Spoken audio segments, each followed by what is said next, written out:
Buen día, buen día.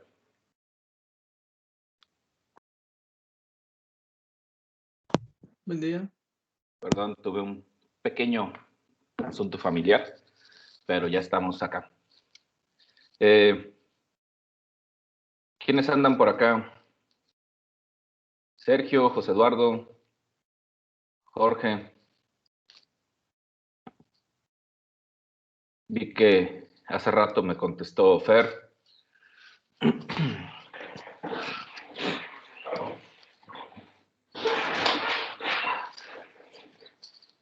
Bueno, pues creo que nada más Sergio.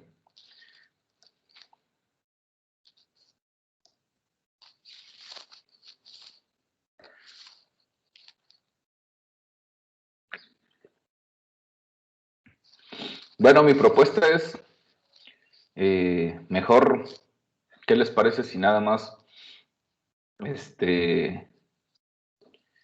platicar de la película, si te parece bien, y a ver si podemos ligar con algunos aspectos de la lectura?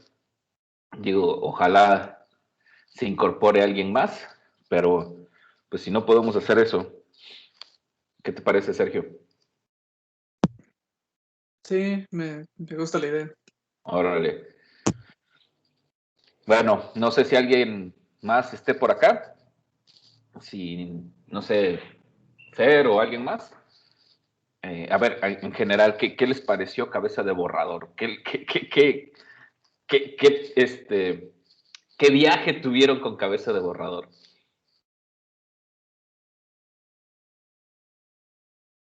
Digo, ¿les gustó, no les gustó, les pareció súper extraña? Yo supongo que es una de las cosas más extrañas que han visto en su vida. Bueno, ya habían visto a David Lynch, ¿verdad? Pero supongo que es una de las cosas más extrañas que han visto en su vida. Bastante, es como muy perturbadora, ¿no? Como es lo que pasa en toda la película. Muy bien, Jorge. Creo que has dicho un concepto clave. Es perturbador esta cosa que han visto. Y como todo según yo, todo se desarrolla como en un sueño, ¿no? Fue algo que le pasa a él, ¿no? Sí, no me equivoco. Bien, sí tiene muchos aspectos oníricos. Creo que la peli un poquito va más allá de que se desarrolle en un sueño, pero sí tiene aspectos oníricos. Muy bien.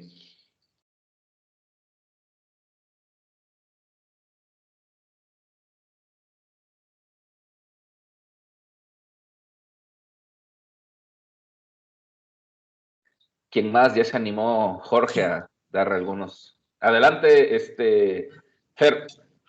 Sí, bueno, primero que nada, pues buenos días.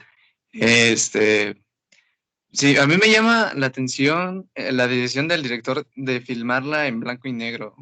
Me parece que es del 77 la película. Pues me imagino que ya había pues, cine a color, televisión a color, pero creo que contribuye con el aspecto visual, y tanto pues del lenguaje cinematográfico como el lenguaje audiovisual, la decisión de haberla filmado en blanco y negro. Y sí, sí, como dijo Jorge, pues sí es perturbadora, no tanto como por ciertos elementos que hay en la película, como la de ese bebé deforme, sino creo que más bien como en la idea que plantea la película de esta vida como lúgubre, de esta vida monótona en cierto sentido, de esta vida, bueno, más que nada que como se refleja en el protagonista, Henry, eh, como esta vida, pues muy, no sé, pues sí, como muy vacía, como muy estresante, pues por todo lo que vive y por donde, en el lugar en el que vive. Y, pues sí, creo que sí es perturbador. No, a mí no me perturbó tanto en el sentido de lo gore o los efectos visuales, sino como en esa idea, en la vida en la que está inmerso este personaje. Bien, muy bien. Sí, digamos que es la historia de un hombre, de Henry, que su novia le dice que está embarazada, que van a tener un hijo, este ser extraño, deforme, y efectivamente para la época pues ya existía tecnología para hacer cine a color, ya había pasado mucho tiempo, ¿no? Sin embargo, y que digamos, aunque está fechada creo que sí, en el 77 o en el 76, no recuerdo, pero bueno, está fechada en estos años, en realidad la peli duró un rato haciéndola, ¿no? Eh,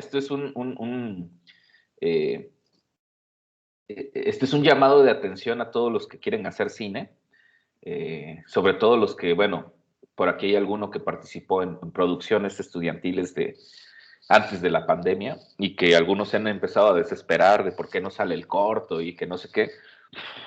Pues bueno, además de la pandemia, porque y a pesar de que hoy tenemos tecnología, ¿verdad? Una tecnología que nos hace más accesible hacer un rodaje, pero realmente levantar una película, como se dice, ¿no? En el coloquial mundo del cine, levantar una peli no es cosa sencilla, ¿no? O sea, las actuaciones, el presupuesto, o sea, son muchas cosas, ¿no?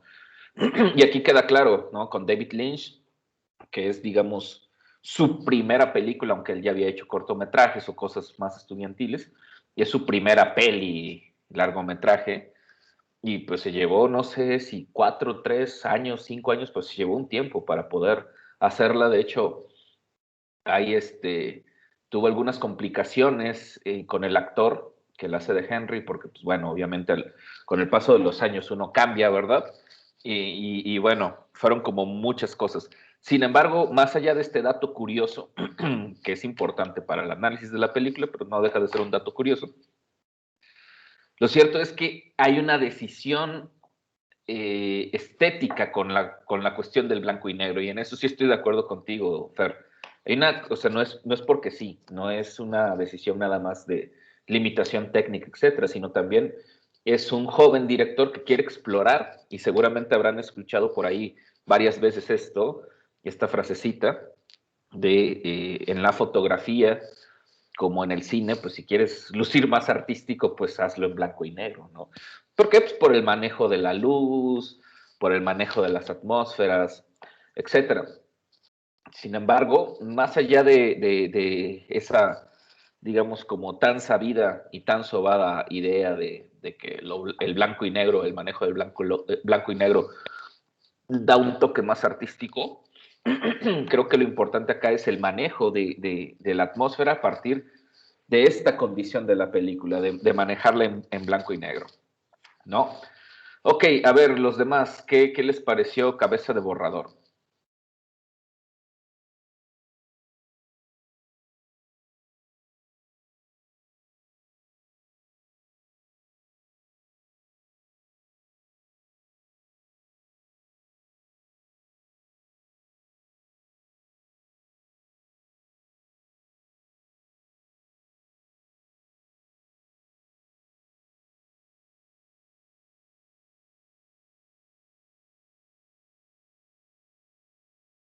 Está bien, Sergio, no te preocupes.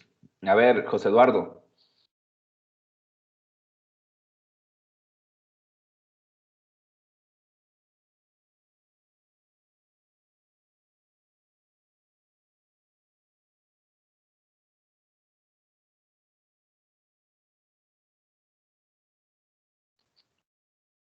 Bueno, además de la película de Rabbit, ¿sabían algo de este autor, de David Lynch?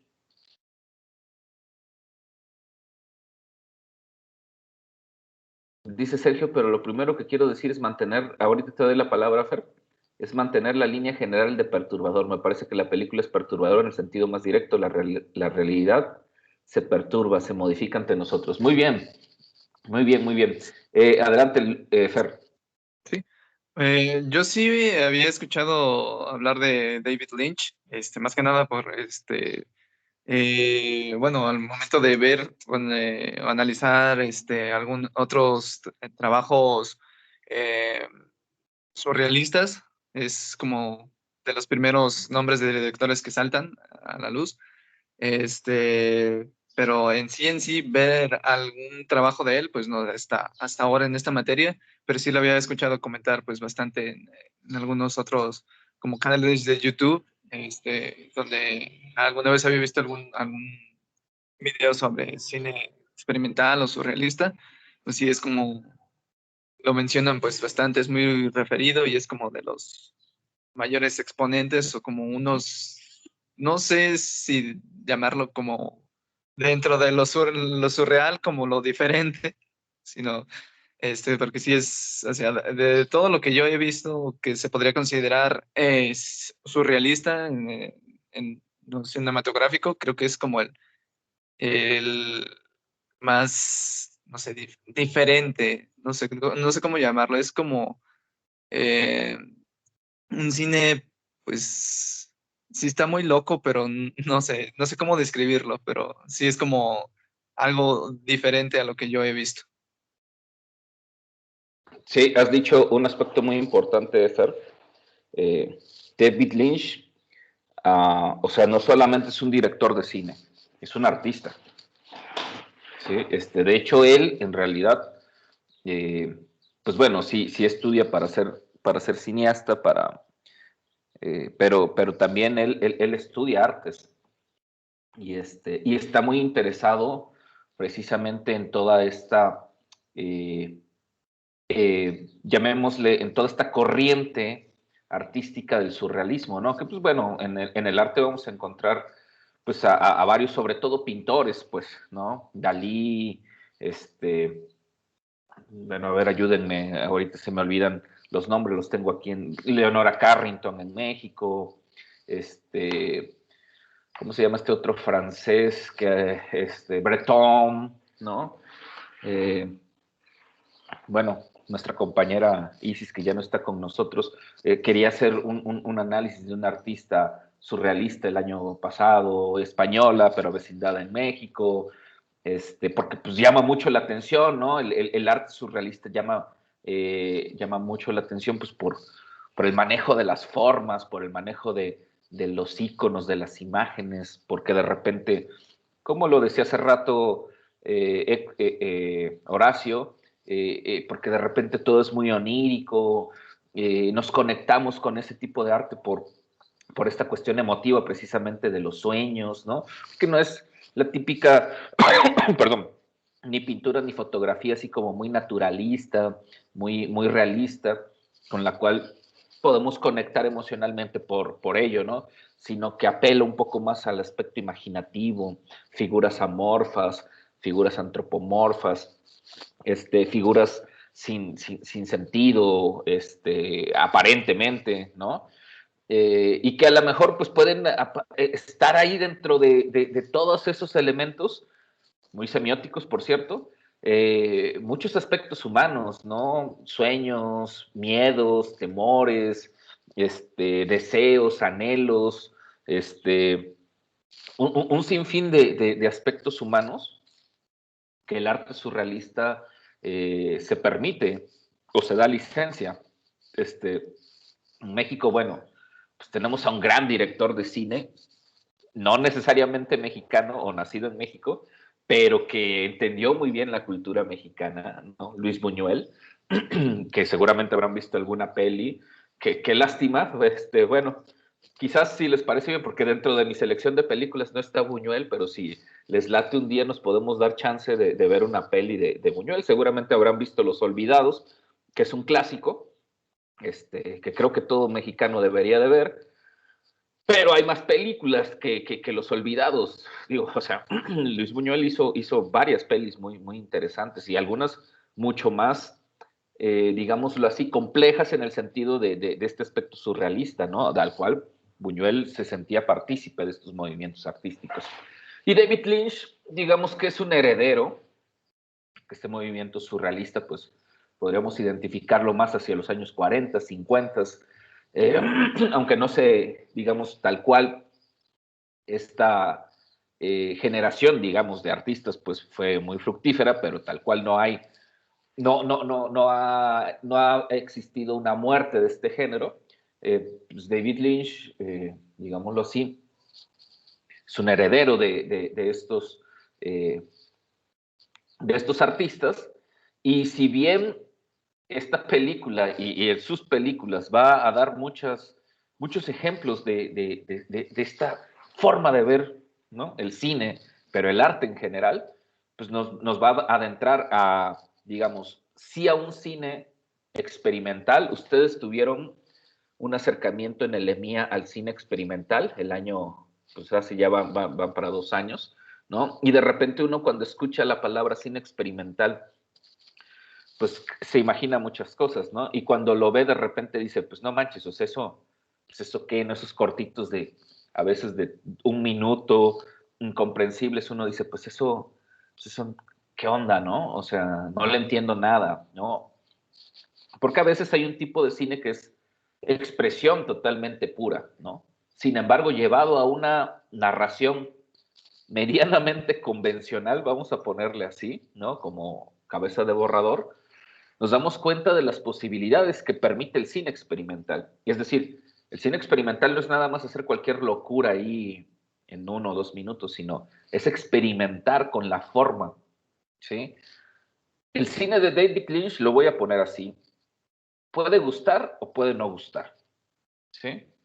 Y hay, digamos, como 2 polos, los críticos, en los críticos, 2 polos, ¿no? Los que dicen David Lynch es un gran artista, es un gran director de cine y es uno de los mejores directores de cine de todos los tiempos, a la par de Tarkovsky, a la par de Kubrick, ¿sí? A la par de Kieślowski y en esos grandes nombres, pues, ¿no? O sea, está entre los 5 grandes directores de cine de todos los tiempos. Hay una parte crítica que lo alaba y que dice, wow, David Lynch es un máster. Para mí sí lo es. Y hay otros que dirían, David Lynch es una estafa, pues. O sea, David Lynch es un estafador. O sea, David Lynch, no, o sea, no es ni cineasta, ni siquiera es artista, ¿no? Es un tipo ahí que tiene dinero, que no sé qué, bla, bla, bla, pues, que no sigue las reglas y que hace cosas horrendas, pues, ¿no? O sea, hoy en día ya no son tantos ese tipo de críticos, ¿no? Hoy en día es un poco más aceptado porque se ha vuelto también, hay que reconocerlo, sus obras cada vez son más entendibles, probablemente sea la palabra, ¿no? Aunque lo que han visto Rabbids y de cabeza de borrador, y vamos a ver una más, sean altamente simbólicas, ¿no? Y no muy fáciles de comprender. Pero probablemente hoy David Lynch sea más entendible, ¿no? Sin embargo, a lo que voy con esto es que siempre cuando nos enfrentamos con un creador que es innovador, ¿sí? Porque eso sí hay que reconocerlo, independientemente de que nos guste o no nos guste, es un tipo innovador en el cine, ¿no? Que emplea elementos artísticos de diferentes disciplinas y estilos y que experimenta y que rompe las reglas, ¿sí? Siempre va a generar, digamos, pues va a generar algo, pues, ¿no? Y entonces, digamos, en ese sentido también estamos ante un artista, ¿no? Ante un artista irruptor, ante un artista de la ruptura. Y eso creo que,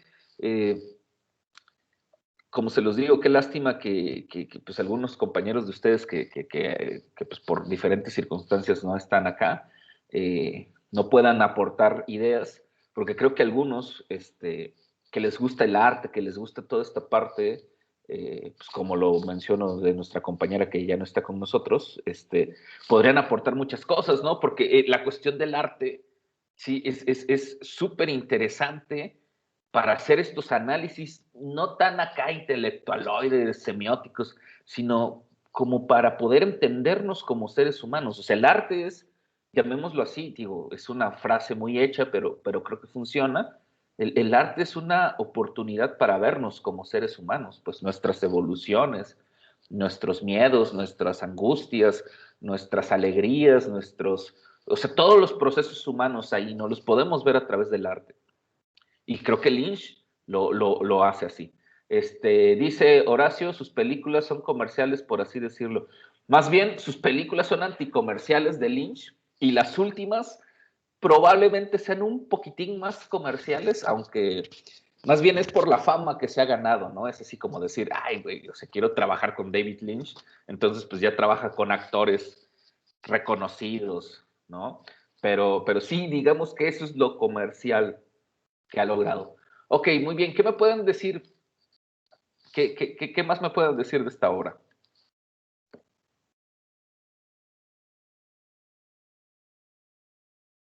Bueno, yo puedo decir que empezando con lo de Lynch, que no lo pude responder en su momento. Conocí a David Lynch, obviamente ya habíamos visto Rabbits, pero o sea, David Lynch lo conocía porque creo que es de los artistas del surrealismo, más en el mundo del cine, que es como una hegemonía muy hollywoodense, muy de gran espectáculo. Es de los que más ha logrado como llegar al gran público. O sea, que el mundo reconozca cuál es el nombre de David Lynch. Y ya, si le quieren decir lo que quieran, pues que lo digan, pero al menos se reconoce quién es, no es de estas personas que ya después la gente se haga como, no, es que es un autor europeo que nadie conoce porque hace películas así, no, pues David Lynch llegó al gran público de una forma u otra. En específico, porque yo sabía que David Lynch, aparte de hacer Eraserhead, que es una de las películas que más escucho hablar de él, él había hecho Twin Peaks, una serie que no he visto, pero que tengo muchas ganas de ver, porque la gente siempre la pone ahí como, wow, o sea, en cuestión de, dicen, obras surreales, La tienes que Twin ver, Peaks. la tienes que ver, todos lo tienen que ver, está buenísimo. De hecho, es tanto así que hay dos videojuegos, uno que no he jugado, uno que sí, que tienen como, ya después investigué y resultaba que tenían una gran inspiración de cierta locación de Twin Peaks, de una habitación afelpada roja. Bueno, entonces lo conocía a David Lynch, sí, y Eraserhead, había escuchado hablar de ella, había visto alguna vez alguna imagen, pero no era nada, digamos, de la película en sí, siempre eran como imágenes de Henry y ya. O algún, pues ese como datillo curioso, gente que decía esto de que el, el actor tuvo que mantenerse al menos 3 o 4 de los años que tuvo el rodaje de la película, manteniendo su cabello igual para que no hubiera, digamos, un error de continuidad. Tenía que mantener el estilo, no la estética. Y, y aparte de eso, o sea, ya en cuestión de la película, pues lo primero que me sorprendió fue que teniendo la comparativa de ya había visto Rabbids, y Rabbids fue como lo primero que vi completo de David Lynch. Es muy extraño porque Rabbids no tiene esa espectacularidad que ya se muestra como más para el comienzo de la cinta. O sea, no exactamente el comienzo, de hecho es bastante relajado, es más este sentido de que blanco y negro, no hay efectos de sonido, por ejemplo, cuando pisa el charco y no se escucha, simplemente hay ruido de fondo, que tiene como esta onda más, no sé si decirle chaplinesca, como más póster Keaton, no sé, más en el sentido de que es blanco y negro, hay una persona que nada más está manejando y como que no es la realidad que tú conoces, porque al menos en la realidad hay más ruidos, pero hasta cierto punto está todo calmado. Cuando llega esta escena de, creo yo, como primer momento en el que todo se pone ultra surreal en esa interpretación de lo que se ve como una esfera en el espacio, casi como si fuera un planeta, y luego viene toda esta secuencia de el hombre con granos, el cómo va cayendo un objeto, bla, bla, bla, que pues ya, desde ahí, David Lynch invita a la interpretación, porque no es como que otras obras donde puedes decir, es que es más o menos así, pero tienes pruebas, o sea, a mí me gusta mucho el ejemplo de Joker, porque mucha gente saca como que Joker tiene un final abierto y que puedes interpretarlo de muchas formas, y para mí no es tan así, porque en realidad hay pistas de qué está sucediendo, o sea, hay maneras en las que te puedes basar y decir, no, es que pues es así. No, David Lynch te está invitando, te está diciendo, no, de aquí tú no sales sin dar tu propia opinión de esto, ¿eh? Si no es por una cosa, va a ser por otra. O sea, si tú eres de esas personas que dice, bueno, es que esta secuencia del cráter y esto, pues representa el nacimiento del niño, representa la inseminación. Bueno, si tú eres de esas personas, bueno, pues entonces va a llegar otro momento. Tal vez no pienses eso, pero tal vez pienses algo de la mujer que canta dentro del rodeador. Tal vez pienses algo de la cena familiar. Tal vez pienses algo de... O sea, no te va a dejar... Exacto, es provocador. No te quiere dejar en ese status quo. Es como estos artistas que dicen, yo no quiero que vengas a ver mi obra y simplemente la contemples, ¿no? Quiero generarte algo, quiero que me digas algo, güey, ¿no? O sea, quiero provocarte a que reacciones a algo. No quiero espectadores impávidos que no se inmutan ante nada. De hecho, digamos, perdón que interrumpa porque si no se me olvida esa parte, es como estos artistas que están en contra de esta alta cultura, ya saben, de ir a un gran teatro acá y todos así súper formales y disfrutar una obra en la que nadie muestra una reacción, ¿no? Porque pues es de mal gusto, ¿no? No, acá dice, ¿sabes qué onda? Esto va directo a las entrañas, ¿no? O sea, quiero que hasta que te sientas incómodo, güey, ¿no? Y por eso es un provocador. David Lynch es un provocador, ¿no? Muy bien, continúa. Creo que también ya entró nuestro compañero Max, a ver si tiene algo que decirnos, pero adelante, Sergio. Bueno, entonces, pues esto, ¿no? O sea, David Lynch no te quiere dejar en un status quo en el que digas, bueno, es que yo ya sé convenciones cinematográficas, ya sé cómo funcionan las historias, sé qué es lo que va a suceder. Eh, porque siento que de alguna manera David Lynch no lo es, o sea, obviamente lo está haciendo a propósito, o sea, él dirigió la película, sabe qué es cómo está utilizando su técnica, pero quiero decir que es este estilo, aparte de que ya haya sido como una marca del autor, o sea, a día de hoy el surrealismo en el cine está muy relacionado con David Lynch precisamente por esta figura más popular que se ha ganado con los años, pero que este tipo de forma, este tipo de película en la cual estás obligado casi casi a interpretar las cosas, pues es inherente al tipo de historia que tiene que tratar Lynch, o sea, al tipo de historia onírica, eh, que de hecho es algo complicado de hacer, porque si te metes en lo onírico y en lo surreal, pues corres el riesgo de eh, deshacer por deshacer, o sea, de modificar las cosas nomás por un aspecto eh, tal vez incluso estético. O sea, hay. Lo dirigió y le escribió. Sí. Eh, es que tienes esta cuestión en la que el surrealismo es visto a veces, y es porque es verdad, hay un error que puede llegar a pasar, que es que las cosas se perturban porque sí. O es que las cosas se ven raras porque sí, porque están hechas para ser así, y entonces tu escudo es el surrealismo. Y en esta película no. En esta película el surrealismo es el medio por el cual te están tratando de contar una historia que es muy onírica, pero es muy onírica porque se siente muy real. O sea, es muy onírica porque se siente como un sueño, de cierta manera, la película. Se siente, no en el sentido de que la trama sea o no sea un sueño, pero verla como espectador se siente como la estructura de un sueño, o sea, como una estructura irreal, como una estructura locada, donde no entiendes todo el tiempo que está sucediendo. eh, y, y bueno, ya puedo dejar hablar a mis compañeros, pero creo que donde más se representa eso, que lo vas a llegar a ver, es en el bebé. Es como toda esta deformación de la realidad se va a ver inmiscuida muy, muy bien ahí.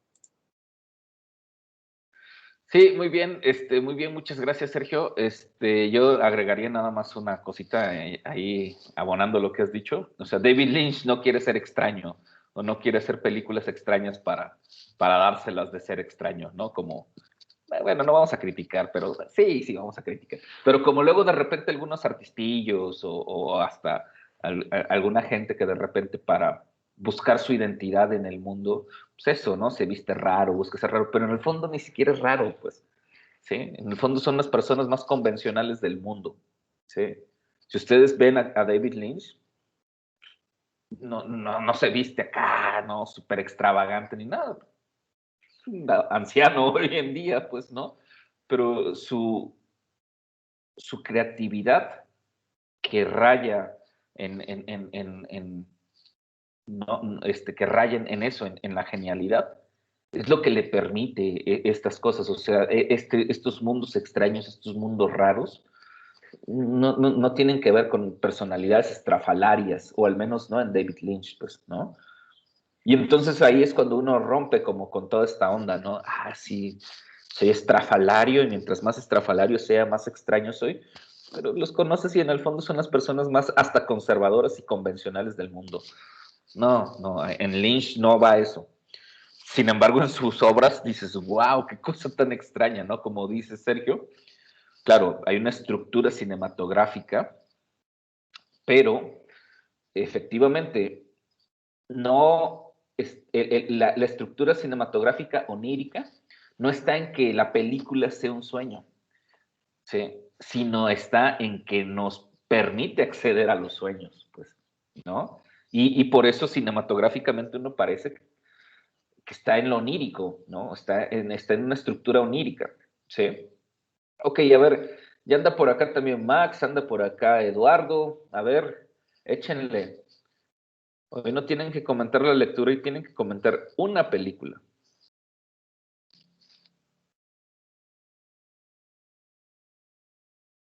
Vas, Max.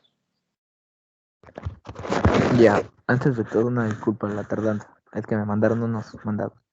Pero ya anda. También te iba a comentar si no hay como problema, porque como a veces soy muy malo para expresar las cosas, como que hice algo, o sea, como que lo escribí y no sé si lo pueda leer y ya de ahí ya voy sacando yo cositas. Si te sientes mejor así, adelante, lee lo que escribiste y sin problema. De hecho, está bien, es una recomendación para los que luego de repente nos cuesta ordenar nuestras ideas. Yo se los digo claramente, la forma en la que ustedes quieran participar, si lo leen, si lo platican, si lo escriben, eso es adelante. Esos son sus procesos académicos. Me da gusto, Max, qué bueno, me da gusto que hagas este ejercicio, que hagas este esfuerzo y adelante, por mí bienvenido, pues reconozco esos esfuerzos. Adelante. Gracias. Pues para empezar, yo en verdad sí no conocía a David Lynch, nunca había visto una de sus películas, no conocía ni el director, eso mal por mí, mal ahí.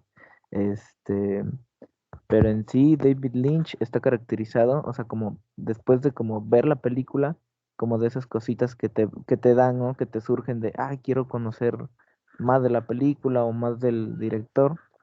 Y estuve investigando y sí que David Lynch está caracterizado por este cine como tan extraño o fuera de común, este, como algo que se me hizo interesante, fue como este niño marciano o este niño extraterrestre, no sé cómo decirlo, nunca se ha sabido de qué estaba hecho o nunca se ha sabido de cómo fue o qué pasó con él, porque el mismo director nunca ha querido decir qué pasó con él y al mismo del crew hizo que nunca hablara de ello ni que le tomara fotos y yo como de qué pedo, está muy extraño eso.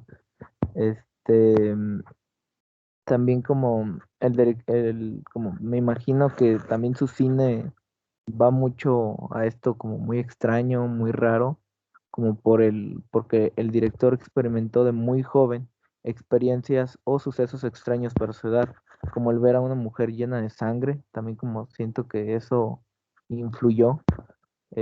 También estuve viendo que para la realización de la película, que después de terminar sus estudios, decidió ir a vivir a Filadelfia, donde la recuerda como una ciudad peligrosa, deprimente y llena de fábricas, y fue su inspiración para este film. El haber vivido en los suburbios toda su vida y llegar a una ciudad así le impactó de manera radical, expresando en el film miedos que él pasó, como el de ser padre o vivir con miedo, conocer los padres de su novia y no ser lo que ellos esperaban, y que todo eso se pudiera borrar con un sencillo borrador. Eso se me hizo como también muy bueno, el cómo en la película nos quiso um, expresar como todas estas vivencias que él tuvo en Filadelfia, de cómo pues cuando iba a tener a su primera hija, como este miedo, ¿no? De que, ay, voy a ser padre, me puede cargar el payaso, o cosas así, o como conocer a los padres de su novia y que no vaya a ser como lo que ellos piensan, como de es un vago, es un flojo y no, no le conviene a mi hija. Eso se me hace bueno, o sea, aparte como todo como dejando de lado todo eso extraño de la película, como es buena, como te puede mostrar las experiencias de vida. Es un artista, no es un cineasta. ¿De qué va a vivir, de qué va a comer nuestra hija, no? Se va a casar con un cineasta. Uh-huh. De eso no se come, dirían por ahí. Este, y ok, seguimos. Pero aún así, la película aún no cuenta con algunas explicaciones, a lo que deja con muchas preguntas e incógnitas, que también él ha dicho como en muchas conferencias eh, ok, sí, donde solo él ha respondido que de donde sacó la idea fue de un versículo de la Biblia, donde todo se le aclaró. Esto me recordó como a como aquí lo tenía también, a los MacGuffin, o sea, como am, que te hacen como que tú des un significado a las cosas, porque como este pollo que se mueve, un chingo de gente se ha dicho como de que, ¿esto qué significa? O qué el otro, y nunca ha dado como un significado en sí en 100%, y pues sí dice que la gente, que el público entienda lo que quiera y haga sus propias como verdades o finales o significados, ¿no? Este, ok, y ya como sobre la película, eh, cuando crees que vas entendiendo su película, te menea la tortilla y te muestra una trama diferente o un viaje, no sé cómo decirlo, como a lo que me refiero, como que las metáforas y los sentidos son una pilastra para entender la película. Eh, pues él nos comienza platicando sobre Henry, bueno, narrando sobre Henry, cómo trabaja en una fábrica, tiene una vida de asco, vive en una pequeña casa donde la ventana da hacia la pared del vecino y su vecina lo acosa cada rato. Una novia que anda deprimida cada rato y tiene que hacerse cargo de un bebé extraterrestre, o sea, como te muestra como toda esa vida eh, media del asco que él tiene, que no es muy buena. También como la ambientación blanco y negro ayuda a que sea más extraña la película y de un ambiente más como más tétrico. También como los sonidos de construcción o industriales ayuda a construir esa atmósfera tétrica. Este, eso y los comportamientos extraños y silencios incómodos que te crean como un suspenso que nunca llega. Eh, También como en esta parte de su mujer, cuando su mujer le deja encargado al bebé y este estrés lo lleva a tener una pesadilla, lo que yo pensé que era una pesadilla, donde empieza a soñar con esta mujer que canta que todo es bonito en el cielo o algo así decía, ni me acuerdo. Eh, y yo pensé que era esa su pesadilla, pero no, era un sueño bonito, donde le daba paz, pero todo eso cambia cuando empieza a soñar con su hijo tomando su cuerpo y él sin cabeza, y es como de qué pedo con ese, o sea, está medio extraño ese sueño, o sea, yo sí pensé que la pesadilla era esa señora, pero no, a mí me menearon el zapete y que me dicen, esta sí es la pesadilla, cabrón, y yo como de, la madre. Em, y ya, pues, al final de que el güey mata a su hijo, y es como, ok, o sea, te deja como, bueno, eso es todo, ok, está bien, no me quejo. Em, y sí, ya pues, como para finalizar, para que mis compañeros también participen, los efectos y músicas que tiene son buenísimos, dan aires muy tétricos, pero como a la vez muy buenos, o sea, como que no te imaginas esos sonidos, ¿cómo se llama? Música, efectos, no sé, no te lo imaginas como sin ellos, porque dan muy buen ambientación. Pero sí, me pareció muy buena la película, muy extraña, no cualquiera la vería. eh, y sí, tengo que ver más cine de ese hombre porque está medio cool. No, medio cool, no, muy cool. Ok, sí, es un filicidio, ¿no? Es el padre que atenta contra la vida del hijo. Comúnmente en el cine más bien vemos parricidios, ¿no? El hijo atentando contra la vida de alguno de los padres. Pero quiero retomar algo que ha dicho Max, muy interesante, toda esta búsqueda que ha hecho, toda esta documentación que ha hecho de la película, más allá de solamente verla, lo cual es de agradecerse. Es esta, digamos, no solamente biografía del director, sino, pues bueno, algunos dicen que todavía en ese momento David Lynch no tenía hijos, pero que más bien era esta onda de su miedo a ser padre, pues, ¿no? Algunos dicen que sí, que ya tenía a sus primeros hijos, a su primera hija, y que era un poco como también, ¿no? Reflejar este miedo a ser padre, pues, ¿no? A una edad tan joven, yo creo que pues pocos, hoy en día, ¿verdad? Estamos preparados para eso, ¿no? Quizás muchos de nuestros abuelos pues ni siquiera lo pensaban, ¿no? Tenían hijos hasta más jóvenes que nosotros, me refiero a los que estamos aquí, ¿no? Ustedes veintitantos años, yo ya roqueando, pero pues probablemente nuestros abuelos o quizás hasta nuestros tatarabuelos ni siquiera se ponían a pensar en eso, pues, ¿no? Y hasta más jóvenes que nosotros pues tenían hijos, ¿no? Sin embargo, bueno, hay que ubicar al autor, hay que ubicar su contexto, es joven norteamericano en los años 70, recuerden, ha venido la revolución sexual, hay un despertar de los jóvenes en primer mundo, de intentar romper estas estructuras familiares que se vuelven tan dogmáticas o que se vuelven tan restrictivas que muchos jóvenes en esa época pues empiezan a buscar la libertad, a buscar experimentar otras cosas, a vivir de otra forma, ¿sí? Que quizás pues para la época no era muy bien visto. Hoy en día, pues a lo mejor ya no genera tanto ruido, ¿no? Que alguien diga, ¿sabes qué? Yo no me quiero casar, ¿sabes que yo quiero dedicarme al arte? ¿Sabes que yo no quiero tener hijos? O todavía en nuestras sociedades pues genera mucho conflicto que una chica diga, ¿saben qué onda? Yo me voy a operar, yo no quiero tener hijos, pues, ¿sí? Y para algunos puede ser así como, no, ¿cómo es posible? La mujer debe de cumplir sus sueños, su naturaleza, ser madre, etcétera. Dice, no, o sea, hoy lo entendemos, hoy hemos evolucionado. Quizás todavía en países como el nuestro, en donde hay que reconocer todavía, pues somos muy conservadores, pues quizás todavía en comunidades como las nuestras, ¿no? En donde pues, vivimos en poblaciones, hay que reconocerlo, pequeñas, en donde los pensamientos religiosos y conservadores pues todavía siguen dominando y nos siguen influyendo. Hay que reconocerlo, yo lo reconozco, pues, ¿no? Pero digamos que podemos identificar que en ciertos países pues, estos temas a lo mejor ya no causan tanta controversia, pues, ¿no? Como la causaron en los años 70, ¿sí? El ser padre, el no querer tener al hijo, ¿no? Estamos viendo como esta parte, hoy en día a lo mejor para algunos todavía les pueda generar ámpula, decir, no quiero tener un hijo, ¿sí? O sea, soy joven, no estoy chico, o sea, yo no quiero tener un hijo, yo no quiero esa responsabilidad.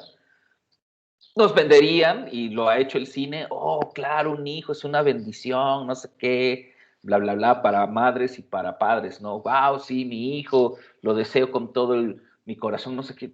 No, o sea, Lynch, en una obra onírica y surrealista, nos dice, me aterra tener un hijo, ¿sí? Es más, el único, o bueno, hay varios, pero el ser más deforme de todos los que aparecen en la película es el bebé, pues, ¿no? Y en ese sentido, podríamos decir, ¿es una película surrealista? Sí, claro. ¿Es una película onírica? Sí, por supuesto. ¿Es una película que saca de onda por las escenas? Sí, claro. Pero es una película crudamente real, ¿no?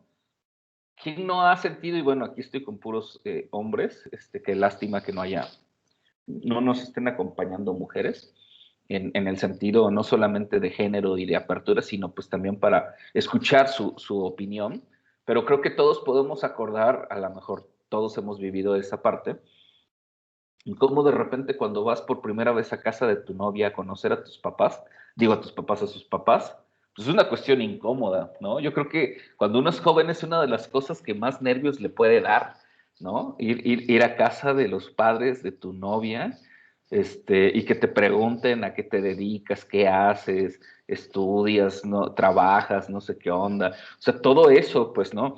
Y además, si ustedes le echan un poco más la carne al asador a esas experiencias, pues imaginen, ¿no? Toda esta cuestión cultural para mezclar un poquito, pero muy poquito la lectura, esta cuestión de una cultura y su contexto en esta onda del texto, las dichosas pedidas de mano, ¿no? O sea, esa, digamos, práctica es una práctica cultural muy vista en diferentes sociedades, ¿no? Es todo un ritual. El hecho de que el hombre la acompañe su familia, su mamá, su esposa, digo su esposa, sus padres, y vayan a casa de la chica, y en algunos lados lleven, no sé, algún tipo de ofrenda, algún tipo de objeto, algún tipo pues de regalo, ¿sí? Y que la familia de la chica, de la novia, pues haga toda una fiesta, una comida para recibir a la familia con quien se va a casar, pues, ¿no? Y hoy en día, bueno, quizás pues porque está pues, más comercializado todo, pero hoy en día la fiesta de la boda, pues digamos, es un evento más social, pues, ¿no? Pero las bodas en términos de la cultura son todos otros rituales, pues, ¿no? Que la chica vaya vestida de blanco, que el chico vaya vestido de quién sabe qué onda, que el baile, que el brindis, que no sé qué, eso es wow, ¿no? En las diferentes culturas es todo un ritual, lo mismo los 15 años, ¿no? La fiesta en la que ciertas civilizaciones y pueblos le confieren cuando una niña pasa a ser mujer y que tiene que ver con sus procesos biológicos naturales, ¿no? Tienen que ver con la menstruación, etcétera. Son rituales de paso muy, muy, muy interesantes, pues, ¿no? Nosotros simplemente los 15 años, a lo mejor hoy en día ya no es tanto, digo, sí se siguen haciendo las dichosas fiestas de 15 años, pero es como las bodas, ¿no? O sea, son pues, eventos sociales, ¿no? Va uno a comer gratis y a beber gratis y ya, ¿no? Pero están cargadas de simbolismo esas fiestas. Y me parece que esto es lo que está haciendo David Lynch, ¿no? O sea, David Lynch no nos está haciendo una peli comercial, como podría ser una fiesta de 15 años o una boda. No, nos está llevando a lo más bajo del ritual, pues, ¿no? Y nos está llevando a un aspecto, y por eso creo que con esta película podemos entender muy bien el concepto de cine de autor, ¿sí? Es decir, no nos está haciendo una película sobre los sueños de alguien más, no nos está haciendo una película sobre los deseos de alguien más, no nos está haciendo una película sobre los miedos de alguien más. Nos está haciendo una película con sus miedos, con sus fobias, con sus deseos, con sus dudas, con sus inquietudes, ¿no? Nos está haciendo una película no biográfica, que no es una biografía, pero por eso esta parte, digamos, subjetiva del arte, cuando se habla de la subjetividad en el arte, es un gran ejemplo, ¿no? Cómo en esta obra está David Lynch, ¿sí? Y aquí en términos de semiótica, creo que aquí sí podemos identificar, aquí sí hay un autor, no solamente porque la dirigió, no solamente porque la escribió, porque fue el productor, ¿no? Es más, hasta podría haber sido el fotógrafo, o sea, no solamente por eso, ¿no? Sino porque en realidad sí hay un autor, ¿sí? Hay una persona creadora del mensaje, ¿sí? Un mensaje onírico, de un mensaje surrealista, lo que ustedes quieran, que nos está contando algo. Son muchas cosas, obviamente, las que nos está contando, pero aquí sí podemos identificar a un autor de la obra, ¿sí? Hay alguien que, con toda la intención de crear una obra artística, se tardó 3, 4 años, ¿no? Para contarnos esta obra artística, nos está tratando de contar algo, ¿sí? Ese cine de autor. Y ahí es en donde entonces sí podemos emplear establecer un diálogo con la obra. Probablemente en un diálogo de ida y vuelta, porque pues no vamos a encontrar a David Lynch en la calle o en el estacionamiento de aquí de Soriana, de Ensaguayo, ¿verdad? Para preguntarle por qué. Pero sí podemos buscar a lo mejor alguna conferencia, sí podemos buscar a lo mejor algún evento en donde esté David Lynch o donde responda a estas dudas, como por ahí lo hicieron algunos de sus compañeros, de buscar algo más de información, o, ¿por qué no, en algún momento, pues, poder tener la oportunidad de una sesión, una cátedra, qué sé yo, hoy en día es más fácil, ¿no? A pesar de que es harto complejo. Y preguntarle estas dudas, es decir, sí podemos establecer, independientemente de eso, sí podemos establecer un diálogo con la película, ¿sí? Y eso es otro de las cosas que hemos ido aprendiendo en semiótica, ¿no? Que finalmente para hacer un análisis semiótico necesitamos esa estructura comunicativa, algo que emite un mensaje, su canal, etcétera, un código, ¿sí? Un sistema digamos, en Humberto Eco más cerrado, acá en esta lectura de Yuri Lotman mucho más abierto, ¿sí? Pero hay una estructura, hay un mecanismo de transmisión del mensaje, hay una estructura básica, que en este caso sería el cine, ¿sí? Y todas sus formas, pero lo importante es cómo le llega al espectador, a la audiencia, al público, y las interpretaciones que puede hacer de esto, ¿sí? Eso es lo interesante, y creo que Cabeza de Borrador puede ser la película o una de las películas más extrañas que puedan ver en su vida. Seguramente habrá más, ¿no? Seguramente habrá más películas extrañas. Sin embargo, no creo que con la maestría todas, por lo menos, no creo que todas, con la maestría de Lynch, en el sentido de querer comunicar algo tan real, ¿sí?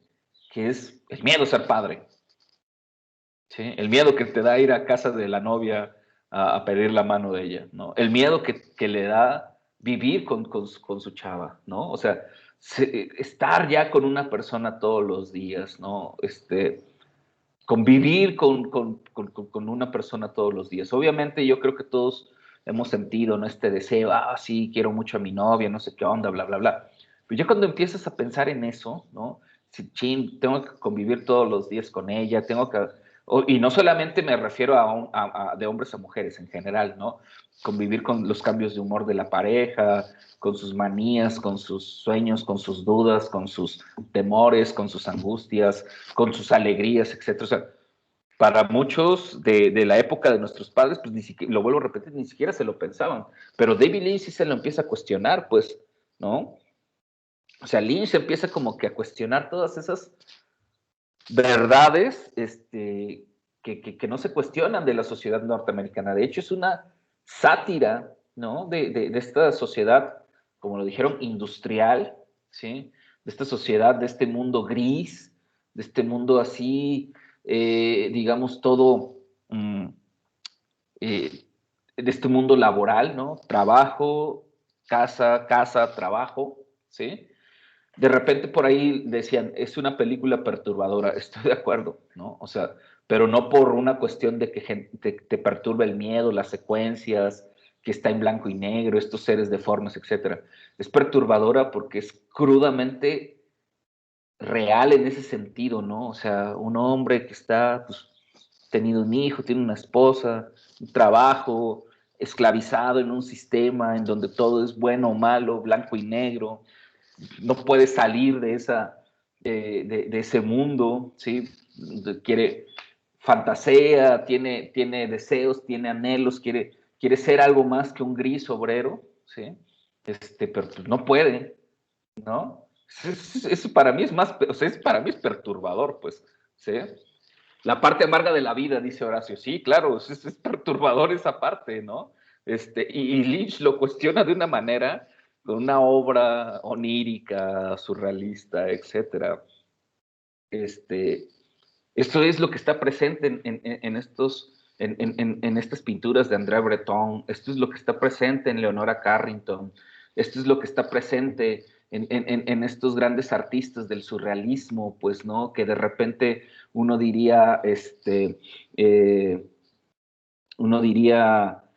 pues nada más hacen cosas ahí extrañas, raras, Remedios Varo, por ejemplo, ¿no? Esta gran artista, O sea, de repente uno diría, esas cosas, etcétera, pero en realidad lo que está es un discurso muy propio de los artistas, de sus miedos, de sus fobias, ¿no? Y en este caso el discurso propio de Lynch es ese, pues, ¿no? Este lado, como dice Horacio, este lado amargo de la vida, ¿no?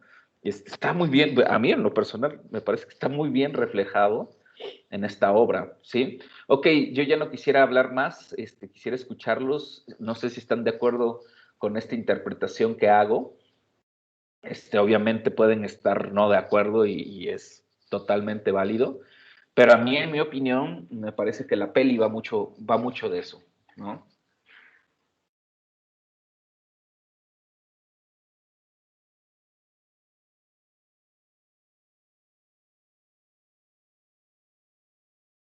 Adelante, Fer.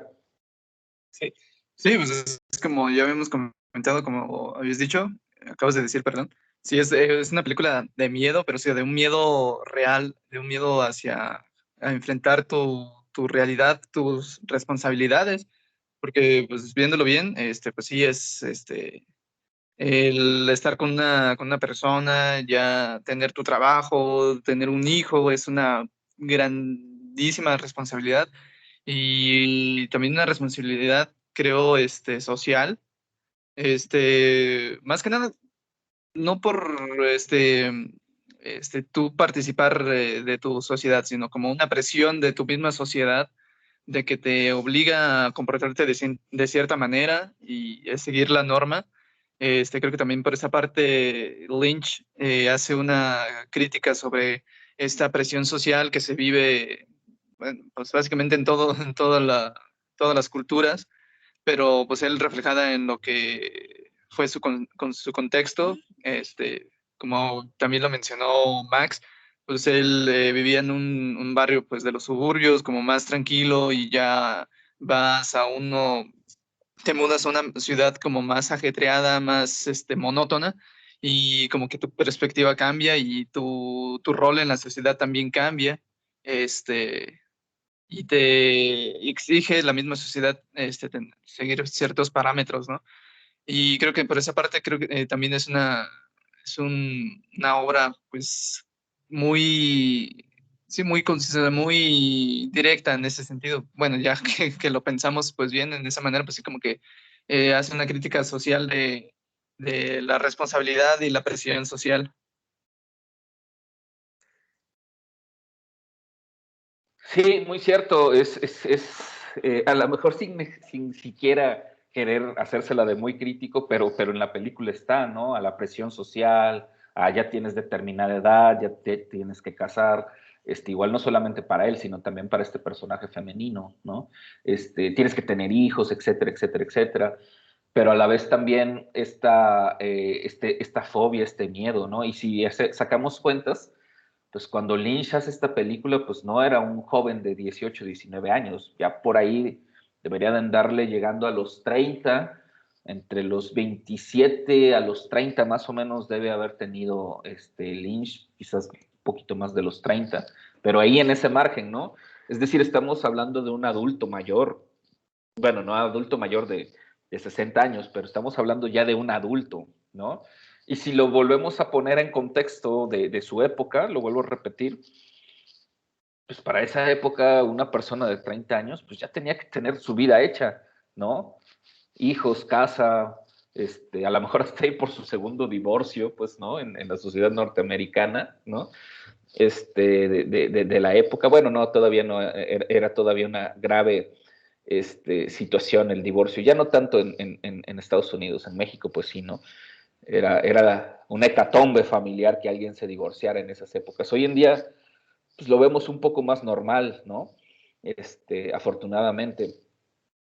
Sin embargo, y apenas, por eso luego dicen que México está como unos años atrás a los países de primer mundo, pues hoy en día apenas en nuestra sociedad cada vez más vemos eso, ¿no? Que los hombres y las mujeres a los 30, 30 y tantos años, pues, no, o sea, yo todavía no me quiero casar o yo todavía no quiero tener hijos. ¿Por qué? Pues porque yo todavía estoy luchando por mis sueños, porque yo todavía quiero hacer otras cosas, porque todavía no estoy preparado, en fin, ¿sí? Y Lynch lo pone en ese contexto, como bien dices, Fer, como la presión social, pero también la propia presión de uno, del propio Lynch frente a estas fobias, frente a estos miedos, y una, digamos, si no crítica, pero sí una disertación personal sobre estas formas de entender la vida y una propia expresión, no voy a decir una interpretación de la vida, pero una propia expresión a partir de sus experiencias de vida, ¿sí? Aquí creo que nosotros ya, y qué bueno, porque todavía nos falta un poquito, hay 2, 3 cosas más que están en la peli, pero creo que aquí ya podemos, y hemos ido haciendo análisis semióticos, a lo mejor no de una manera muy estructurada, pero sí hemos ido identificando ciertos momentos. Ahora sí, esa sería mi pregunta para un análisis un poco más semiótico, más formal. ¿Cuáles son las secuencias claves de esta película? ¿Sí? ¿Cuáles son? Obviamente los personajes los entendemos. Es este personaje principal con el cabello extraño, ¿sí? Es esta mujer y es este niño deforme, ¿sí? Y de ahí, bueno, hay otros personajes secundarios, pues, ¿no? Pero digamos que el personaje principal, pues obviamente es Henry, ¿no? Más el personaje de su esposa y el personaje bebé deforme. Pero ¿cuáles son las secuencias claves de esta película? A ver, Sergio, para ti, ¿cuáles fueron las secuencias clave o las escenas, digamos, importantes de la peli? Para mí, una de las del inicio, la del cráter, que creo que representa pues la sexualidad, el acto sexual del que va a terminar ganando el miedo a tener un hijo, me parece que es tan importante que se repite en la cinta, se usa 2 veces. Creo que la primera nos sirve al espectador como contexto, a Henry no, a Henry ya le genera miedo. La segunda ya comprendemos el contexto en el que vive Henry y de cierta manera, empatizas aún más con como un temor que le vuelve a tener Henry a que se repita la situación. Entonces me parece que es clave entender eso. Obviamente me parece importantísimo la escena yendo para el final, donde Henry corta las vendas que sostienen al bebé. Cierta forma, porque también demuestra que Henry no sabe cómo cuidar de un infante, porque básicamente él de cierta manera piensa que vamos, que las venas deben tener algo, que lo están manteniendo atado, pues, o sea, que él debe deshacerse de ellas, pero pues de una manera, digamos, mucho más inmediata, pues resulta que pues, las vendas mantenían al bebé junto y al hacer eso termina cometiendo un acto de asesinato. El, el final, bueno, el final, la última secuencia que tenemos con la mujer del radiador, me parece importantísima porque creo que es la que debate más entre cuál es el final para Henry, si Henry acepta las cosas o Henry decide suicidarse, porque no me parece coincidencia que sea un radiador donde esté dentro la mujer, ¿no? Me parece que es esa.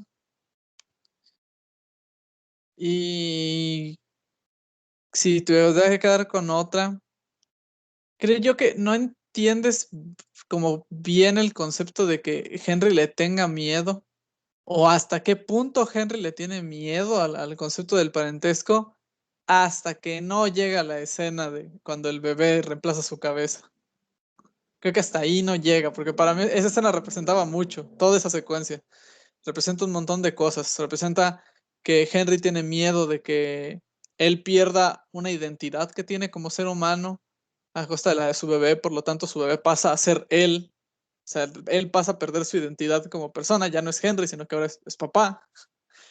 ¿Sí? Entonces el bebé reemplaza, se queda con su cuerpo, porque básicamente tiene que estar junto a él, pero ya nadie se enfoca en Henry, todos se van a enfocar en el bebé. Y de ahí su cabeza es utilizada para usar borradores de lápiz, a manera en la que Henry está tratando de hacer, para mí, está tratando de hacer ver que él quisiera eliminar o borrar, que él quisiera ser capaz de dar marcha atrás y de no tener que preocuparse por estas cosas, y que de cierta manera él lo vería como un sacrificio, o sea, como que yo cometo un error y no quiero que los demás lo cometan, entonces su propio cráneo sale la forma de borrar algo, ¿no? Esas son las tres, cuatro escenas, me parecen así como claves de la película. Muy bien, muy bien. Muy buen análisis. Sí, coincido, son escenas súper importantes. Y coincido en esta interpretación. De hecho, por eso el nombre, ¿no? Cabeza de borrador, que uno, pues, cuando escucha ese nombre, pues le saca como que de onda, ¿no? Eraserhead, ¿no? O sea, cabeza borradora, cabeza de borrador, pues ¿de qué va esto, no? De entrada, pues desde ahí, ¿no? Desde el título de la obra, pues, ¿no?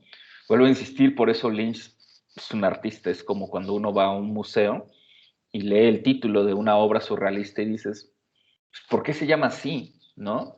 Y para poder entender el título, pues tienes que ver los elementos que están jugando en la composición de una obra artística. Y me parece que aquí es un muy buen ejemplo de cómo en el cine, pues el nombre es importante, ¿no? O sea, el nombre es parte de todo el mensaje, no es un nombre nada más porque sí, no es porque sea un nombre llamativo, porque se quiera digamos que jugar con el espectador, a darle algo acá locochón, extraño, etcétera, ¿no? O sea, tiene que ver con que el nombre es altamente simbólico y tiene un sentido narrativo dentro de la película, pues, ¿no? Ya ven, hay clásicas películas que de repente en algún momento de la película se menciona el nombre. Dices, wow, por eso la película se llama así, ¿no? Pero acá no hay, digamos, como que esa necesidad, sino más bien es esta sensación, como bien dice Sergio, de Henry, pero que yo creo que muchos hemos tenido en algún momento, de tener la posibilidad de borrar ciertos momentos de la vida, ciertas decisiones que uno realiza, no sé, haber dicho lo que querías haber dicho en algún momento, o no haber dicho lo que no querías haber dicho en algún momento, ¿sí? Haber hecho algo de lo que después te arrepientes. Por eso bien dicen, ¿no? Lo más lamentable en la vida es cuando uno se arrepiente de cosas que pudo haber hecho, pero que no hizo por temor, pues, ¿no? Haberle dicho a la chica que te gustaba o haber tenido el valor para haber ido a tal lugar, ¿no? A un concierto o a una fiesta donde sabías que le iba a estar o qué sé yo, pues, ¿no? Este tipo de cosas que uno quisiera borrar, ¿no? Sí. Pero pues que no puede, ¿no? Por lo menos en la vida real no puede, ¿no? O son muy difíciles de hacer, o definitivamente pasa tanto el tiempo que ya no puede, ¿no? Sin embargo, digamos, es una premisa también de la película, ¿no? En el cine, pues probablemente se pueda, pero no es en el cine de Lynch, pues, ¿no? O sea, la premisa probablemente de la peli puede ser una premisa, me la estoy inventando en este momento, es que todo hombre, todo ser humano tuviera la posibilidad de tener una cabeza de borrador, ¿sí? Para borrar ciertos recuerdos, ¿no? O para borrar ciertos momentos de su vida y poder sanar y seguir adelante, pero como el mismo Henry, pues no puede, ¿no? O sea, la realidad, por muy onírica, por muy fantasiosa, pues es más compleja, ¿no? Por eso es, digamos que la película ya no solamente la podemos analizar en diferentes capas como lo hemos estado haciendo, ¿no? Ni subtramas, ni etcétera, sino creo que la película por eso está en el juego entre lo real y lo onírico, pues, ¿no? Entre los miedos reales de este personaje, de enfrentarse a ser padre, vivir con una pareja, las responsabilidades, lo amargo de la vida, lo difícil que debe de ser, cuidar a un infante con todas las limitaciones económicas, etcétera, etcétera, etcétera. Pero también esta parte, digamos, onírica en la que está presente la película, ¿no? Estos sueños, este niño deforme, esta mujer también, esta familia extraña, ¿no? La verdad es que merece un análisis muy puntual. La cena con la familia de su novia, pues, ¿no? Su padre, cómo se comporta, su mamá, cómo se comporta, ¿no? Digamos, son tropos muy interesantes, ¿no? Y que seguramente por ahí habrán leído, ¿no? Sobre estas influencias familiares en los hijos o cómo nuestros padres influyen en nosotros, ¿no? Y cómo están reflejados en la película, pues, ¿no? El personaje del padre es increíble, ¿no? O sea, es un ser totalmente extraño, pues, ¿no?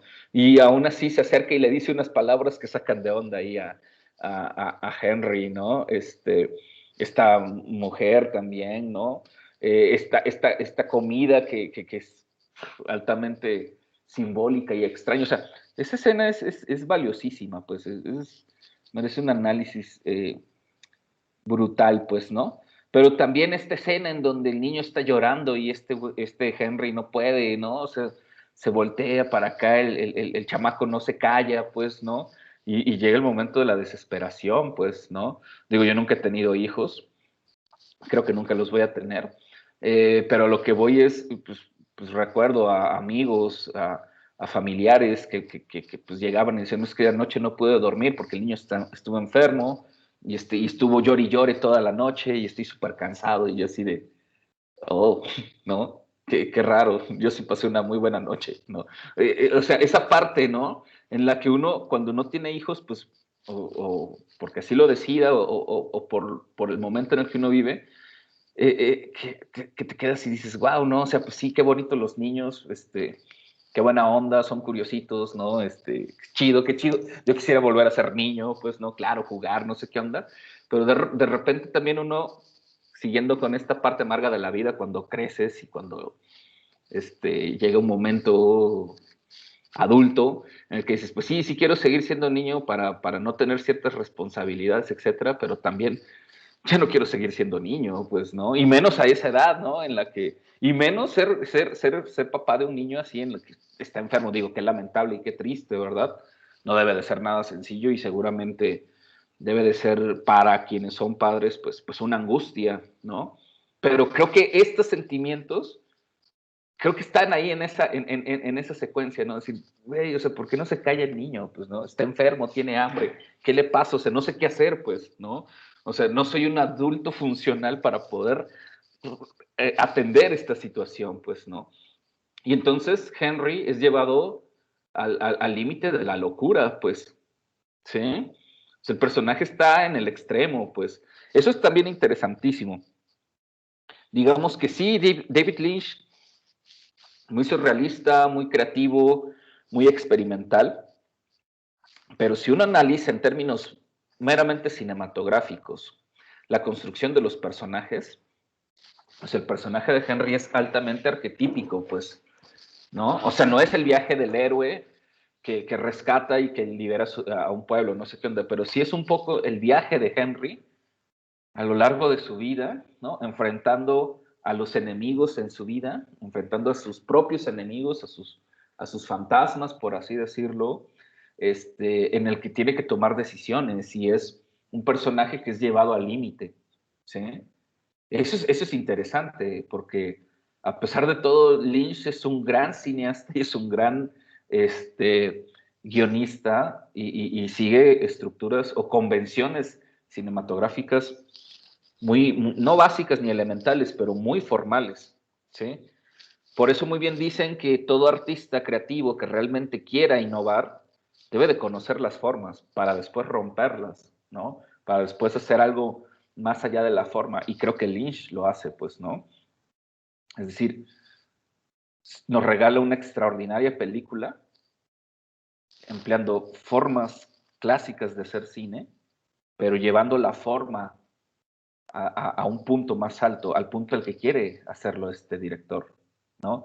Yo con eso empiezo a cerrar mi interpretación de la peli. Yo creo que eso, o sea, de toda la película, yo me quedo, porque es su primer largometraje, yo me quedo en cómo un joven de 28, 29 años, en su primera película, emplea las formas del cine, ¿sí? Las formas básicas del cine, personajes, una estructura, el personaje principal llevado al extremo. Es decir, si lo analizan, si entrañamos todo, me parece que es una estructura muy clásica de la película, pero lleva la forma, estira la forma, ¿sí?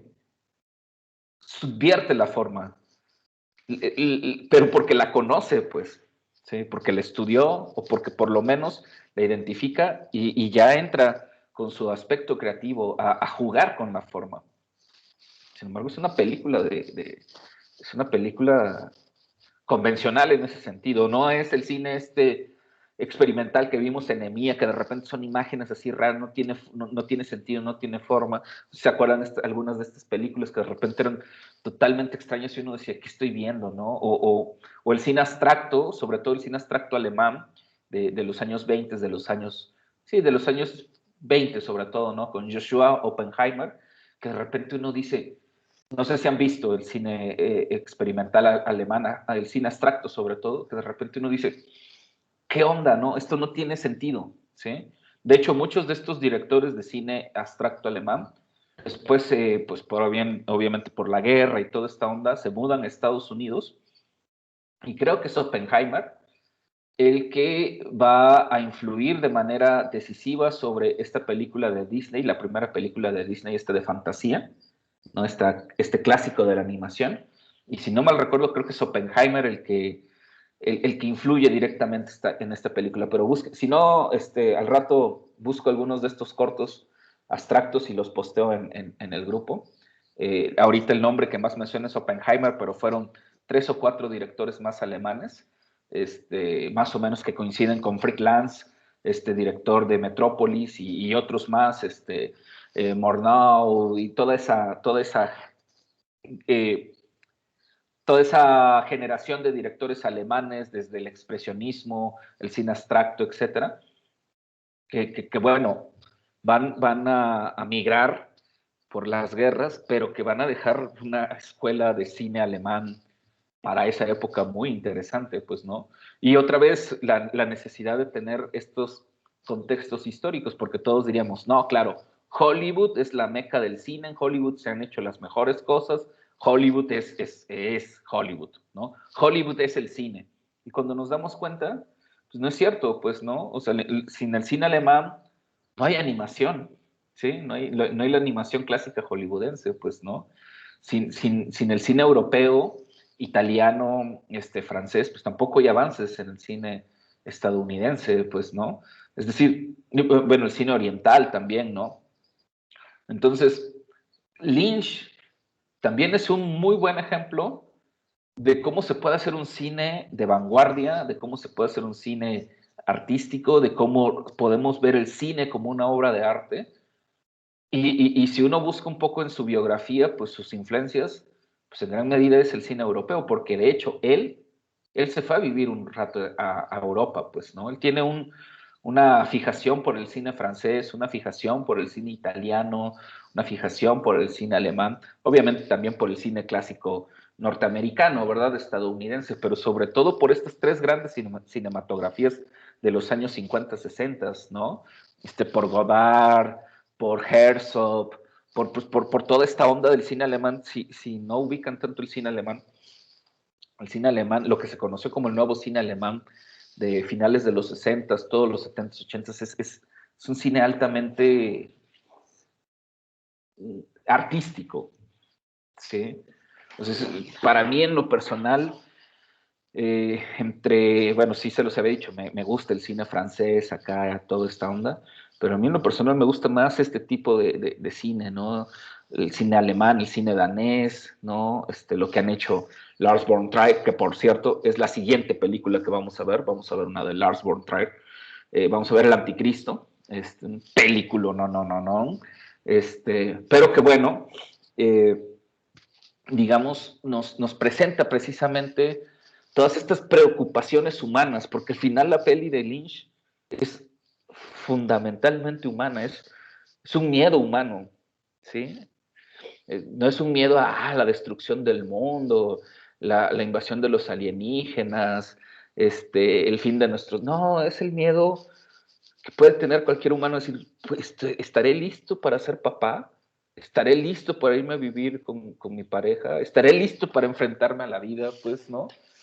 Wow, ¿no? O sea, como una cosa tan básica que a lo mejor para algunos ni siquiera se la plantean, pero Lynch se la plantea y hace una obra magistral, onírica, experimental, artística, todos los adjetivos que le quieran poner, ¿no? Con una premisa tan básica, ¿no? El miedo a ser padre.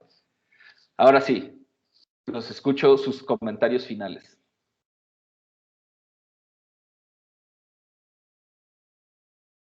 Sus comentarios finales.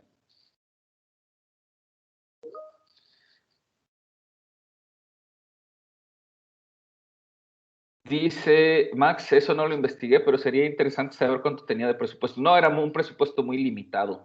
De hecho, consiguió cosas prestadas, dinero que él puso. Por ahí creo que la universidad donde estudiaba lo apoyó. Pero por eso también se tardó un poco en la producción de la película, porque no tenía un gran presupuesto.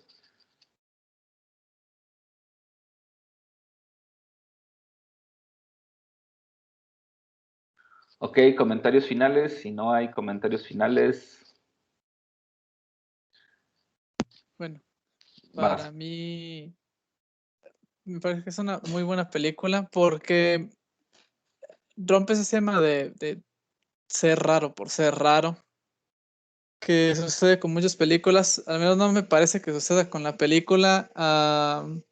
Con otras cosas, quién sabe, porque no conozco mucho de la vida de David Lynch, aparte de que tiene un bar allá en Francia, que esto ya lo supe por una situación chusca de una persona que conozco, que, bueno, una buena persona que sigo por ahí en redes, que digo que una vez fue al bar de David Lynch, que se llama El Silencio allá, está raro. Pero la cuestión es que deja de lado este ser obtuso por el simple hecho de serlo, o ser incomprensible simplemente por una cuestión pseudo intelectual. Es una película que ni siquiera es como de hecho me la pintaban a veces antes de verla, que es como este tipo de películas incomprensibles, que nunca puedes hallarle nada porque las películas no tienen sentido, ¿no? Pues en realidad está anclada en, en unos problemas y en unas cuestiones que son pues, tan humanas que a todo el mundo le pueden parecer cercanas.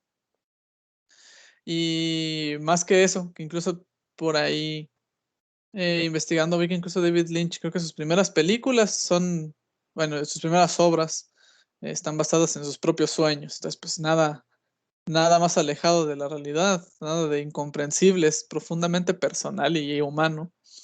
Eh, Me parece que Eraserhead es una película sobre los miedos, sobre el crecimiento, sobre por qué la vida es tan rápida. Henry, en cuanto menos se da cuenta, ya tiene toda la obligación de ser un hijo. Probablemente Henry ni siquiera se haya puesto a pensar en qué edad tiene y pensar en todas las obligaciones que le representan en una sociedad. Y, y también probablemente Henry piense sobre, al final de la película, eh, cuál es la forma más eficaz que tiene de salirse de ese ciclo de cosas, porque se encuentra en una vida que él no puede disfrutar de ninguna forma, precisamente porque tiene miedo a todo. O sea, a la familia, la verdad, tiene miedo completamente. Desde que tiene que preguntar, oye, pero si tengo que cortar el pollo. O sea, creo que Henry le tiene hecho muchas cosas, aunque sabemos que es su pareja, la que aparece al inicio de la película, no parece una pareja porque no están sentimentalmente muy conectados, ni hay un compromiso ahí muy grande. Y de hecho se ve que Henry le tiene miedo, pues, intenta tocar su hombro, e incluso para eso no se siente capaz. Eh, y incluso tener contacto con otras personas y con otras mujeres que ya no son es su novia, incluso eso le termina aterrando, pensando en en lo que viene después. ¿Y hasta qué punto llega eso? Llega al punto en el que en, en la muerte no hay ninguna dificultad que se le ponga. Y al menos para mí, tal vez no es interpretación mía, tal vez más una cuestión de mi forma de pensar plasmada en la película, pero me parece que Henry toma esa salida. Y él termina pensando que, bueno, eh, Henry Henry se siente tan abrumado que no hay otra forma de salir más que un lugar en el que ya no pueda tener ningún otro problema, ¿sí? Y creo que eso representa ese abrazo con la mujer del radiador. Él acepta que necesita morir si quiere deshacerse de sus problemas. Y, Y ya, o sea, en ese sentido me parece genial. Y me parece que también Eraser que tiene un montón de conceptos que no son muy vistos en las películas, porque tiene un tipo de personaje protagonista que no es muy común de apreciar en cine, sobre todo comercial, pero me gustó mucho este acercamiento a David Lynch. Obviamente tengo muchas ganas de ver cosas como Twin Peaks o ya incluso meterme más a otras cosas de surrealismo y cosas más extrañas, tal vez incluso El Ángel Exterminador de Buñuel. Buenísimo. Y, o sea, me cambió completamente la perspectiva que tenía sobre el autor. Es una película que me gusta mucho. Y si más vamos a tener de eso con Lars von Trier, entonces estoy emocionado de ver qué sucede. Para mí, esta Cabeza de Borrador ahora sí, está en mi top 50. Y yo sí la valoraría entre las 10, 15 mejores películas que he visto hasta este momento, porque obviamente hay muchas pelis más. Y de Lynch todavía vamos a ver una peli más que es Mulholland Drive. Para muchos la obra maestra de Lynch, pero la veremos un poco más adelante. Y concuerdo, sí, hay una serie de valores, llamémosle anticinematográficos en el personaje de Henry. No anticinematográficos porque no sean valores, sino no muy comunes, pero que hacen o sea, podríamos darle otra lectura más al personaje, ¿no? Yo menciono por aquí, ¿no? Tiene miedo a las mujeres, ¿no? Yo creo que muchos, me incluyo, de repente hemos pasado por ese periodo, ¿no? En el que te gusta una chica, te gusta enormemente, no le puedes decir, ¿no? Te bloqueas, no puedes hablar, pues, ¿no? Entonces, un poco eso. Pero además, bueno, el personaje es altamente complejo, es un personaje complejo. Y coincido en este punto también que mencionas. Lynch ya lo dije hace rato, pero Lynch no es raro por ser raro nada más, ¿no? Porque es raro porque es genial, pues, ¿no? Y para mí sí está entre los 5 mejores directores de todos los tiempos y dentro de mis directores de cine favoritos, ¿no? Y créanme que a mí me gusta más el cine documental y más realista y todo lo que quieran, pero en Lynch es genial, pues, ¿no? A ver, los demás, no sé si quieran aportar algo más, sino para cerrar esta sesión. A ver, adelante, Fer. Bueno, pues concuerdo pues bastante con Sergio, con lo que mencionó. También con bueno, del miedo pues que siente el protagonista y que nosotros incluso nos podemos sentir identificados. Más que nada, bueno, a mí lo que me suena más es como al miedo a las responsabilidades y el miedo a no ser capaz. Creo que ese es un miedo muy marcado yo creo que muchos de nosotros, por lo menos a los que no tenemos como una autoestima muy alta o que somos un poquito más realistas, siempre tenemos miedo a no ser lo suficientemente buenos para algo, ¿no? Ya sea, bueno, que en la película se muestra como en ser lo suficientemente bueno para hacerte cargo de un bebé, de hacerte cargo de tu vida adulta, de tener una pareja. Creo que también podremos analizar la película como en eso del miedo a no ser lo suficientemente bueno. Y como lo comentaba pues Sergio, que él vio su solución a sus problemas pues, en la muerte, ya sea pues en la muerte pues del bebé que pues sí se termina muriendo y en esa analogía de la mujer que le dice que en el cielo todo va a estar bien, que le podremos pues sí ver como que es un suicidio, que en la muerte pues ya, pues básicamente pues ya no sientes nada, ya no tienes nada. Pero sí creo que es también bueno, por lo menos a mí me suena más al miedo a no ser lo suficientemente bueno, que pues muchos también tenemos ese de que no ser bueno en la escuela, no ser bueno inclusive para lo que te gusta, que eso sí eso es más personal, pero pues a mí por lo menos sí me, me da un poco de miedo, de terror, que no, ni siquiera para lo que soy bueno, ya sea en la música o en el dibujo, no ser lo suficientemente bueno. Y eso, pues, sí es, no sé, como que inclusive te puede deprimir. pero que, bueno, ya en la vida real, pues sí puedes, tienes más posibilidades, ¿no? Pero que en la película, pues, el personaje, pues, lo toma por esa vía de borrarlo todo, ¿no? Y la otra, una clase pasada, hace dos creo, habían comentado de relacionarlo con la música y tengo, no sé, una pregunta para ustedes, que esta película, ¿con qué artista musical lo relacionarían? Que, como al ver la película, ¿con qué canción, con qué artista o banda podrían relacionarlo? Muy bien, muy buena pregunta, Fer. Nos quedan 2 minutos, no sé si todavía tengan algo de tiempo ustedes, porque todavía Max está levantando por ahí la mano.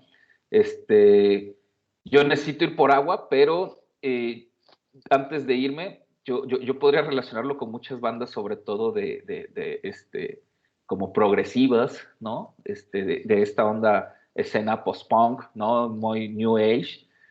Y bueno, ahorita se me ocurren algunas, pero si quieren, denme 2 minutos, voy por agua porque me estoy secando, y podemos continuar con unos minutitos más con esta plática. Y de hecho me gustaría al finalizar, si les parece bien, a Sergio, Max y Fer tener una charla, pero de un proyecto que les quiero platicar, ¿vale? Entonces denme 2 minutos, un minuto, voy por agua, rápido, rápido.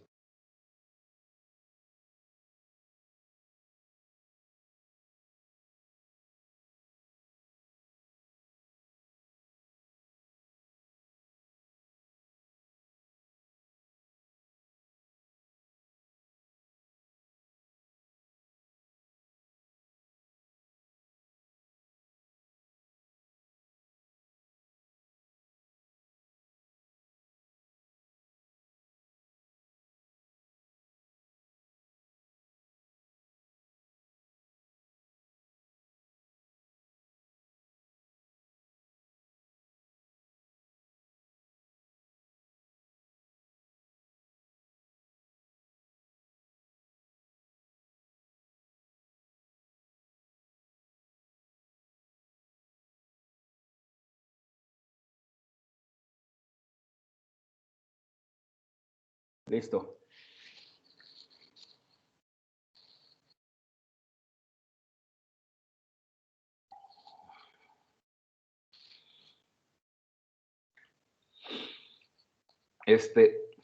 Sí, hay varios grupos que ahorita me recuerdan, sobre todo, nada más no me acuerdo bien el nombre, fue una banda japonesa de progresivo, acá ambiental, que al rato se las posteo en el grupo, que me parecería referencia. Y otra, una banda, a lo mejor si la conocen, es más famosa, Yes, sobre todo una canción que se llama Zoom, también como que de repente me, me sume en esa atmósfera, ¿no? Pero bueno, vamos a escuchar a Max y después podremos continuar con esta muy buena pregunta que nos ha hecho Fer, ¿no? Responder todos. Max, venga. Ok, va.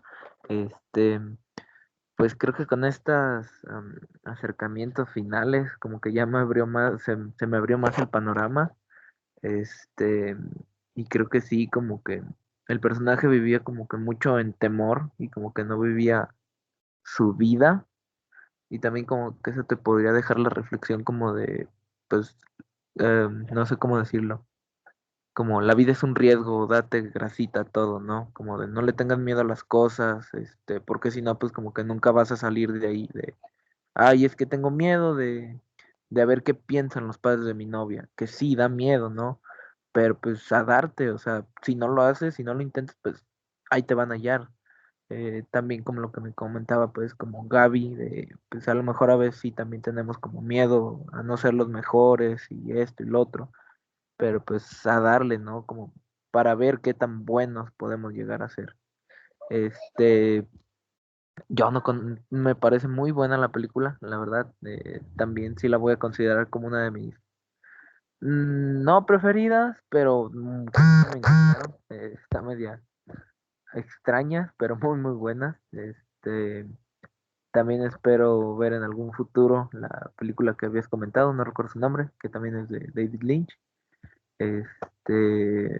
Mulholland Drive. esa mera, para ver qué tal, porque también esta clase estuvo muy, muy buena, muy interesante. Y sobre la pregunta de Gaby, muy, muy difícil, pero muy difícil respuesta que te podría dar. No se me viene algo a la mente. Bien, bien. A ver, tratando de responder la pregunta, no es japonesa, es canadiense y es una banda de post-rock que se llama, el nombre es larguísimo, se llama Godspeed You Black Emperor. Es una banda, por eso no me acordaba bien del nombre, nada más me acordaba que era Godspeed, pero que tiene unas atmósferas, wow, así lichianas, pues, ¿no? Muy, muy interesante esa banda. Y hay varias bandas canadienses de post-rock, indies por ahí que después les puedo rolar, interesantillas. Muy bien, a ver, esa sería mi respuesta para Fer.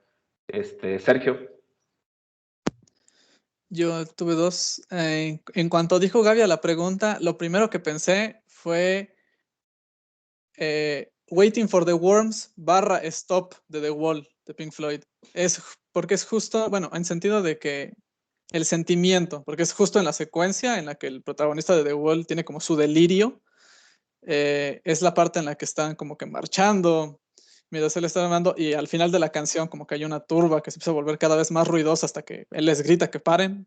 Es como que en sentimiento lo primero que se me vino a la mente, pero pensándolo bien, probablemente la canción que más me hace representar, bueno, más me llega a la mente con la película en el sentido de que trata sobre miedo y sobre ser dependiente de algo, o de un algo en específico, es My Iron Lung de Radiohead. También por el sonido de la canción. Es como que la canción va sobre cómo no te puedes librar de algo, porque si no mueres. Y después la canción se vuelve como súper, se distorsiona por completo, porque el mundo del protagonista se distorsiona. Algo así es lo que pienso. Sí, Pink Floyd y Radiohead creo que también son una banda sonora que podría sin ningún problema estar en una película de David Lynch. Muy bien, nada más que bueno, a pesar de que ya hoy puede hacer mejores películas en términos económicos, ¿no? Yo creo que de todos modos está difícil. Bueno, muchos estarían dispuestos a colaborar con David Lynch nada más por ser David Lynch, ¿no? Ok, muy bien, pues algo más, camaradas. La verdad, digo, prácticamente, aunque la lectura estaba ahí, ¿eh? Lo que yo quería era que nos soltáramos más analizando la película y que se dieran cuenta que la lectura estaba ahí, o sea, realmente, digo, nada más para recordar, ¿no? Los conceptos de la semiótica de la cultura, este capítulo que leímos, digamos, si lo vuelven a revisar o vuelven a recordar, mucho del análisis que hicimos está en las discusiones de esa lectura, ¿no? Entonces, eso es lo que también quiero lograr, ¿no? De cómo nos demos cuenta que estamos discutiendo cosas, dialogando sobre ciertos procesos humanos, en este caso, vistos a través de una obra cinematográfica, pero que están nuestras lecturas ahí, pues, ¿no?